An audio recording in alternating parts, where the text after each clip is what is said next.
গভীর সমুদ্রের বুকে এক অদৃশ্য যুদ্ধের গর্জন। মার্কিন নৌ অবরোধের চোখ ফাঁকি দিয়ে বিশ্বজুড়ে ছড়িয়ে পড়েছে শত শত মরিচা ধরা প্রায় অকেজো বিশাল তেলবাহী জাহাজ। আন্তর্জাতিক খবরাখবরের ভাষায় যাকে বলা হচ্ছে তেহরানের শ্যাডো ফ্লিট। যুক্তরাষ্ট্রের কঠোর নৌ ব্লকেডের শিকল ভেঙে ইরানের সবচেয়ে মূল্যবান সম্পদ অপরিশোধিত তেল কিভাবে সীমান্ত পার হচ্ছে তা নিয়ে বিশ্ব রাজনীতিতে এখন উত্তেজনার পারদ তুঙ্গে। একে বলা যায় সমুদ্রের বুকে এক অতিপ্রাকৃত খেলা। এসব জাহাজকে অনেক সময় ভুতুড়ে বহরও বলা হয়, কারণ স্যাটেলাইট বা সাধারণ ট্র্যাকিং সিস্টেমে এদের কোনো অস্তিত্বই খুঁজে পাওয়া যায় না। ট্র্যাকিং ডিভাইস বন্ধ রেখে কিংবা ভুয়া অবস্থানের সংকেত ছড়িয়ে দিয়ে এই বিশালাকার জাহাজগুলো রাতের অন্ধকারে ভেসে বেড়ায়। বছরের পর বছর ধরে মার্কিন যুক্তরাষ্ট্র যে অর্থনৈতিক দেয়াল তুলে ধরেছে, সেই দেয়ালের ফাঁক গুলে বেরিয়ে যাওয়ার একমাত্র হাতিয়ার হয়ে উঠেছে এই অলিখিত বাণিজ্যিক কৌশল। এই আন্তর্জাতিক ছায়া বহরের কার্যক্রম মোটেও সাধারণ নয়। নিজেদের আসল পরিচয় ঢাকতে জাহাজগুলো পানামা, লাইবেরিয়া কিংবা মার্শাল দ্বীপপুঞ্জের মতো দেশের ভুয়া বা কম কড়াকড়ির পতাকা ব্যবহার করে সমুদ্র সীমা অতিক্রম করে। খোলা সমুদ্রে অন্য জাহাজের সাথে গোপনে ভিড়ে এক জাহাজ থেকে অন্য জাহাজে তেল স্থানান্তরের বিপজ্জনক খেলা চলে, যাকে বলা হয় শিপ টু শিপ ট্রান্সফার।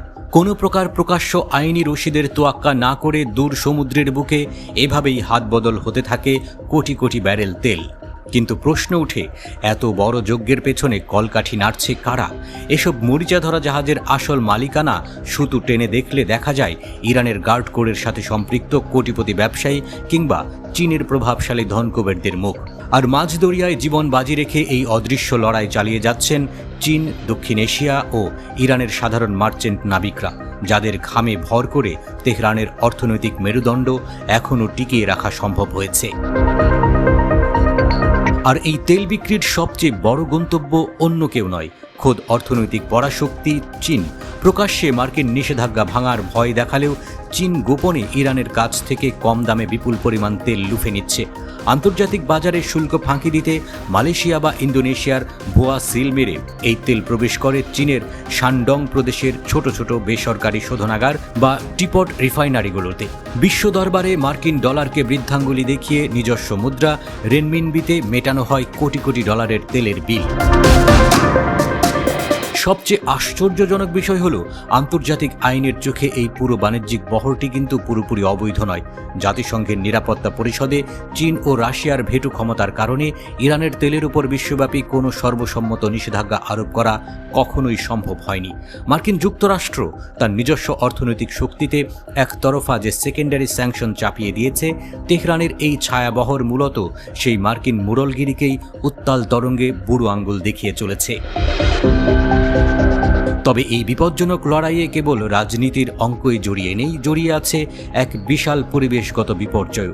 প্রায় 20 থেকে 30 বছরের পুরনো জরাজীর্ণ এসব তেলবাহী ট্যাঙ্কার যে কোনো মুহূর্তে ডেকে আনতে পারে ভয়াবহ সমুদ্র দুর্ঘটনা।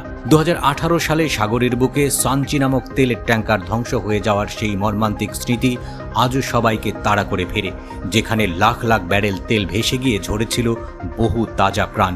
খোলা সমুদ্রে যে কোনো সময় একটু ভুল চাল আছড়ে ফেলতে পারে বিষাক্ত কালির মতো ধ্বংসাত্মক পরিবেশ বিপর্যয়। ওয়াশিংটন এখন আরও বেশি মরিয়া হয়ে উঠেছে এই ভুতুরে বহরকে থামিয়ে দিতে। মধ্যপ্রাচ্যের জলসীমায় মার্কিন যুদ্ধজাহাজ টহল দিচ্ছে। ভুয়া পতাকাধারী জাহাজগুলোর আইনি বৈধতা কেড়ে নিয়ে সাগরেই সেগুলোকে বাজেয়াপ্ত করার চেষ্টা চলছে। অন্যদিকে বেইজিং কড়া জবাব দিয়ে জানিয়ে দিয়েছে, জাতিসংঘের অনুমোদন ছাড়া কোনো একক দেশের একতরফা নিয়ম তারা মানবে না।